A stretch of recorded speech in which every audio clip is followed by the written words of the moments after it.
प्रश्न नंबर 3। वित्तीय वर्ष 2008-9 में रमेश की कुल वार्षिक आय 3 लाख रुपए थी। वह सामान्य भविष्य निधि खाते में 1,000 रुपये प्रति माह जमा करता था तथा उसने 12,000 रुपये वार्षिक जीवन बीमा पॉलिसी का प्रीमियम दिया था। यदि 1.5 लाख रुपये तक कोई आयकर नहीं है तथा 1.5 लाख रुपये से अधिक पर 10% की दर से आयकर देय हो एवं सभी बजट पर छूट की अधिकतम सीमा 1 लाख रुपये हो तो उसके द्वारा देय आयकर की गणना कीजिए, जिसका शिक्षा उपकर देय आयकर का 3% है। इसमें क्या करना है, हम लोगों को दे रखा है वित्तीय वर्ष 2008-9 में क्या था, रमेश की कुल वार्षिक आय दे रखा है 3 लाख रुपये वार्षिक आय दे रखा है और उसने कहीं कहीं पे कुछ कुछ इन्वेस्टमेंट किया, जिसकी सामान्य भविष्य निधि में किया रखा है इसने और वार्षिक जीवन बीमा में। तो क्या करना है हमको, अगर 1.5 लाख तक कोई आयकर नहीं है तो उस केस में हमको आयकर की गणना करनी है, देय आयकर की। सबसे पहले दिया है लिख लेते हैं। दिया है रमेश की वार्षिक आय, रमेश की वार्षिक आय क्या है, 3 लाख रुपए।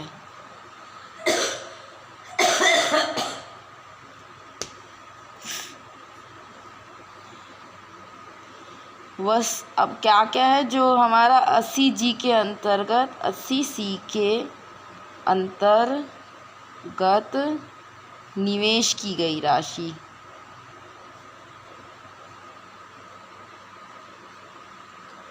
तो कहाँ कहाँ निवेश किया है उसने, सामान्य भविष्य निधि में,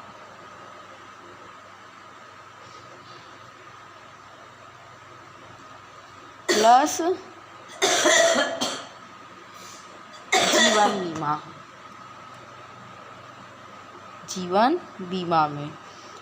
सामान्य भविष्य निधि में कितना कर रहा है, 1,000 रुपये प्रति माह, मतलब वित्तीय वर्ष के लिए निकालना है तो 1,000 गुणा 12 कर देंगे, प्लस जीवन बीमा में कितना कर रहा है, वार्षिक प्रीमियम 12,000 रुपये का। तो ये 12 कितना हो गया, 24,000 रुपये उसने टोटल जो है जमा कर रखे हैं। अब हम लोग थर्ड स्टेप क्या करते थे, जो वार्षिक आय दिया था उसमें निवेश की राशि को घटा देते हैं। कर योग्य राशि क्या हो जाएगा, वार्षिक आय ऋण निवेश की गई राशि। तो वार्षिक आय दे रखा था अपना 3 लाख रुपए, माइनस निवेश की गई राशि कितना है, 24,000।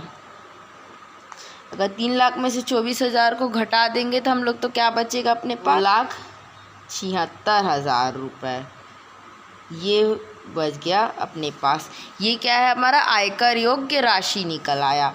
अब क्या करना है, आयकर की गणना करना है। गणना, अब आयकर की गणना के लिए हम लोग को सवाल में ही दे रखा है कि यदि 1.5 लाख रुपए तक के कोई आयकर नहीं है, लेकिन जैसे ही 1.5 लाख से अधिक पर कितना है, 10% है आयकर, और शिक्षा उपकर लेना है देय आयकर का 3%। तो देय आयकर क्या हो गया, देय आयकर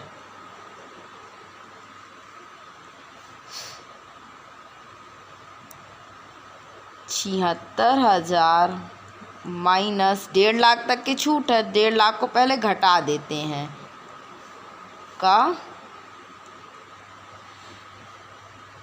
10%। तो इसको घटाएंगे तो क्या मिलेगा अपने को, 2,76,000 में से 1.5 लाख को घटाना है, 0,006,2 और ये 1,26,000, और इसका क्या निकालना है हमने को, 10% नहीं है, 10 से गुणा करेंगे, 100 से भाग देंगे, 1 0 कट गया, 1 0 1 0 1 0, तो कितना आ गया हमारे पास, 12,600 ये क्या हो गया, आयकर आ गया। अब हम लोग को करना क्या है, शिक्षा उपकर भी देखना है। शिक्षा उपकर कितना है, देय आयकर का 3%, देय आयकर का 3%।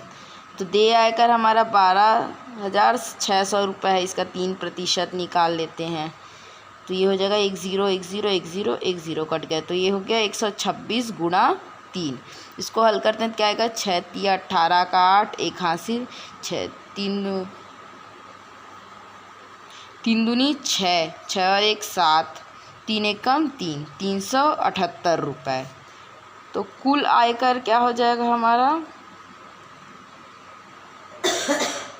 देय आयकर प्लस शिक्षा उपकर, तो 12,600 प्लस 378 रुपये, ये क्या हो गया हमारे पास, 8 7 और 9 2 1, तो 12,978 रुपये। उत्तर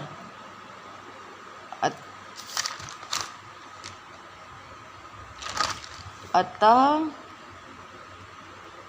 रमेश द्वारा देय आयकर की राशि 12,978 रुपये है। प्रश्न क्रमांक 4, वित्तीय वर्ष 2014-15 में किसी बैंक कर्मचारी की मासिक आय ब्रैकेट में मकान किराया भत्ता को छोड़ के ब्रैकेट बंद 40,000 रुपये है। वह 42,000 रुपये वार्षिक अपने सामान्य भविष्य निधि में जमा करता है तथा 6,000 रुपये का अर्धवार्षिक 6माही प्रीमियम LIC में देता है। यदि वर्ष के प्रथम 11 माह के लिए 1,600 रुपये प्रति माह का आयकर देता है तो वित्तीय वर्ष के अंतिम माह में उसके द्वारा किए जाने वाले आयकर की गणना कीजिए। आयकर में छूट समस्त बचतों का 100%, अधिकतम 1 लाख रुपए है। आयकर की दरें दे रखा है, 2.5 लाख रुपए से तक के कोई आयकर नहीं लगा। 2.5 लाख रुपए, 2.5 लाख 1 रुपये से 5 लाख तक 10%, फिर 5 लाख 1 रुपये से 10 लाख तक के 20%, 10 लाख से अधिक होने पर 30% है।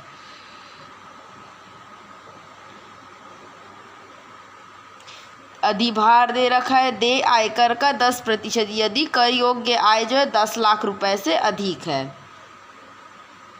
और ये दे रखा है हमको एक और चीज़, शिक्षा उपकर है, देय आयकर का 3%। तो ये सवाल में जो जो चीज़ पहले दे रखा है उसको लिख लेते हैं। हल, पहला तो दे रखा है वित्तीय वर्ष में बैंक कर्मचारी की मासिक आय 40,000 रुपये है। मासिक आय 40,000 रुपये। चूँकि मासिक आय जो है 40,000 रुपये और एक वर्ष में कितने माह होते हैं, 12 माह होते हैं, तो वार्षिक आय हो जाएगा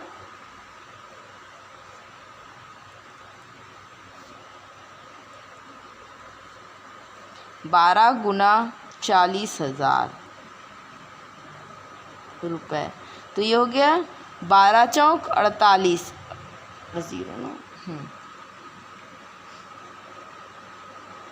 तो 4,80,000 रुपये ये क्या हो गया, उसकी वार्षिक आय हो गई। अब हम लोगों को क्या करना है, जो उसने निवेश किया गया है, निवेश की गई राशि को लिख लेते हैं। निवेश की गई राशि, तो क्या क्या में निवेश कर रहा है, वो सामान्य भविष्य निधि में निवेश कर रहा है। सामान्य भविष्य निधि में निवेश करता है, प्लस किस में निवेश कर रहा है, LIC का अर्धवार्षिक प्रीमियम ले रहा है, LIC प्रीमियम। सामान्य भविष्य निधि में किया 42,000 रुपये वार्षिक, और LIC में कितना किया है, 6,000 रुपये अर्धवार्षिक। अर्धवार्षिक का मतलब है वर्ष में 2 बार 6,000 रुपये दिया है, तो 2 गुना 6,000, तो ये हो गया 42,000 प्लस 12,000, तो ये टोटल हो जाएगा 54,000 रुपये। 54,000 रुपये क्या करता है, वो निवेश करता है धारा 80C के अंतर्गत। अब क्या करते थे हम लोग, जो आयकर योग्य राशि निकालना होता था, आयकर योग्य राशि, ये कैसे निकालते हैं, वार्षिक आय से निवेश की गई राशि को घटा देना रहता है। वार्षिक आय ऋण निवेश की गई राशि।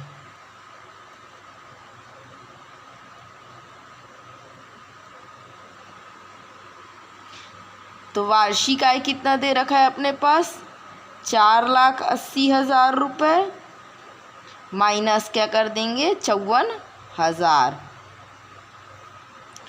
4,26,000 रुपये। ये क्या है, आयकर योग्य राशि है। अगर हम लोग देखें हमारे पास जो सीमा दे रखी थी, इसमें से ये कौन से इसमें आ रहा है, 2.5 लाख तक के तो कोई आयकर नहीं है। तो हम लोगों को क्या निकालना है, अब आयकर की गणना करेंगे। आयकर की गणना, तो आयकर क्या हो जाएगा, बराबर 2.5 लाख को तो ऐसे ही हटा देंगे, तो 4,26,000, और ये किस रेंज में है, बीच वाले में 10% वाले में, माइनस 2.5 लाख रुपए का 10%। अब इसको घटाएंगे तो क्या मिलेगा अपने को, 1,76,000 का हम लोगों को क्या निकालना है, 10%। 10 से गुणा करेंगे, 100 से भाग देंगे, तो 1 0 कट गया, 1 0 कट गया, तो ये आ गया हमारे पास 17,600 रुपये। ये क्या निकल के आ गया, आयकर आ गया। शिक्षा उपकर क्या है, देय आयकर का 3%। शिक्षा उपकर निकाल लेते हैं। शिक्षा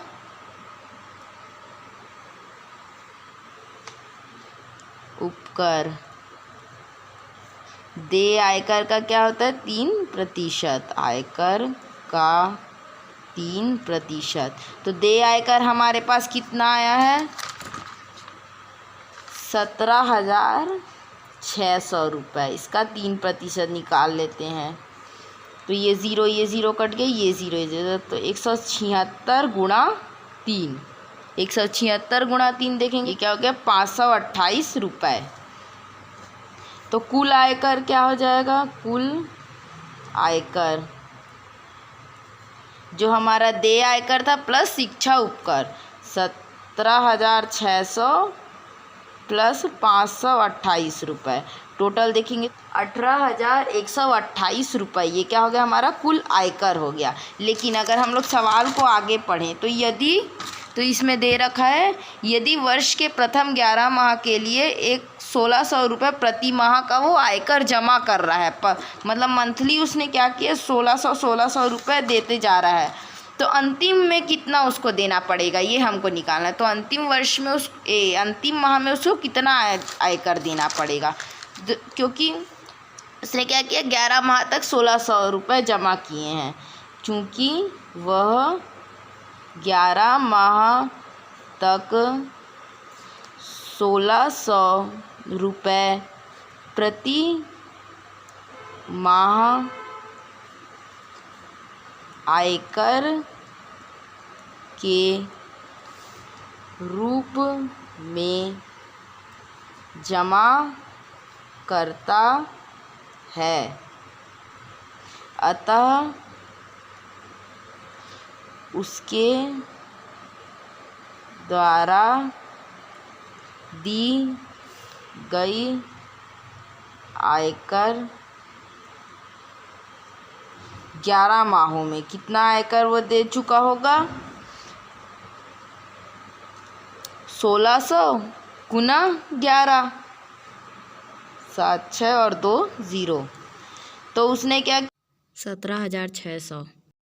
तो अंतिम माह में उसको कितना आयकर देना है, अंतिम माह में देय आयकर जो हम लोग कुल आयकर निकाले हैं माइनस जो 11 माह तक उसने आयकर दे दिया है वो, तो कुल आयकर है 18,128 रुपये और वो उसने 17,600 रुपये 11 माह तक के पटा दिए हैं। बचा कितना? 528 रुपये। ये उसे देना होगा अंतिम माह में। ये हमारा आंसर है।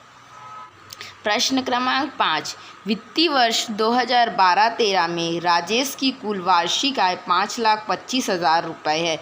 वह सामान्य भविष्य निधि में 8,000 रुपये प्रति माह जमा करता है तथा 8,000 रुपये अपने भारतीय जीवन बीमा का वार्षिक प्रीमियम देता है।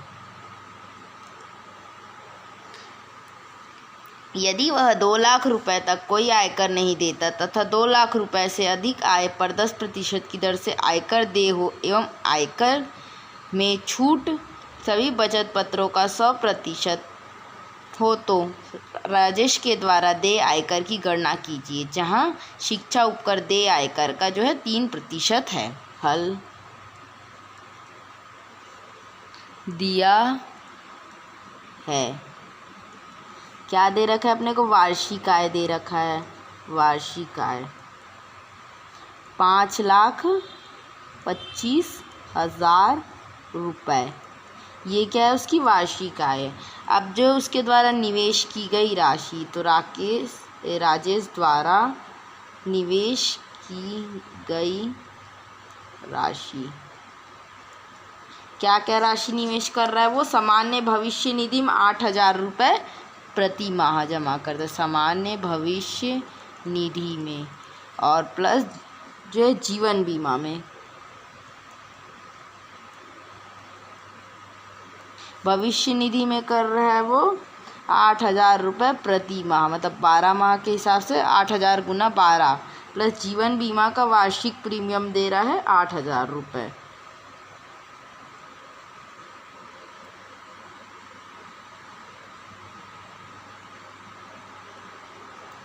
तो ये यहाँ पर हम लोग क्या है, निवेश की गई राशि निकाल लेते हैं। सामान्य भविष्य में 12,896 और ये 3,000 जो ज़ीरो आ गया, प्लस 8,000, 96 प्लस 8,000 कितना हो जाएगा? जो टोटल निवेश की गई राशि आ रहा है 1,04,000 रुपये, जो कि क्या है 1 लाख से अधिक है। लेकिन जो हम लोग बचत पत्रों में छूट कितना दे रखा है? 1 लाख रुपए तक की छूट है। तो हम लोग क्या है, अब जो आयकर योग्य राशि निकाल के देखते हैं। आयकर योग्य राशि, ये क्या हो जाएगा? वार्षिक आय माइनस जितना हमको छूट दिया। हमको यहाँ पर 4,000 रुपये छोड़ने पड़ेंगे क्योंकि 1 लाख से ऑलरेडी ज़्यादा हो रहा है, तो मैक्सिमम जो है हम 1 लाख तक की छूट दे सकते हैं। तो 5,25,000 माइनस 1 लाख रुपये, तो ये आ जाएगा हमारे पास 4,25,000 रुपये। अब क्या करना है हमको? आयकर योग्य राशि निकल के 4,25,000 रुपये। अब जो है आयकर की गणना कर लेते हैं। आयकर की गणना ये कैसे करेंगे? आयकर बराबर क्या होता है, जो हमको सवाल में ही दे रखा है 2 लाख रुपए तक के अधिक आय पर क्या हो रहा है, 2 लाख तक के कोई आयकर नहीं लगना, लेकिन 2 लाख से अधिक आय पर लग रहा है 10% आयकर। तो 4,25,000 माइनस 2 लाख तक के छूट है उसको हटा देते हैं का 10%।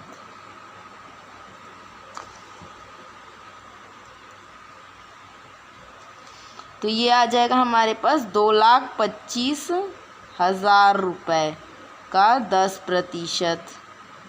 1 0 1 0 कट गया, 1 0 1 0 कट गया, ये आ गया 22,500 रुपये।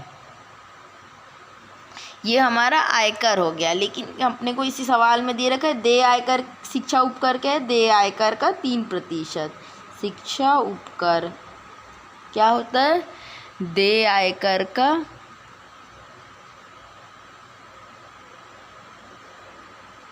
3%। देय आयकर हमारा है 22,500 रुपये। इसका 3% निकाल लेते हैं। 1 0 कट गए, 1 0 कट, तो 225 गुणा 3, ये क्या आ जाएगा, 5 तिया 15 का 5, 1 हासिल, 3 दूनी 6 और 1 7, 3 दूनी 6, 675 रुपये। तो कुल आयकर क्या हो गया, कुल देय आयकर जो अपना आयकर निकला वो प्लस शिक्षा उपकर, तो ये हो जाएगा 22,500 प्लस 675, ये टोटल आ जाएगा अपना 5 7 11, 1 हासिल 3 और 2, 23,175 रुपये। ये क्या हो गया, अपना आंसर हो गया 23,175 रुपये।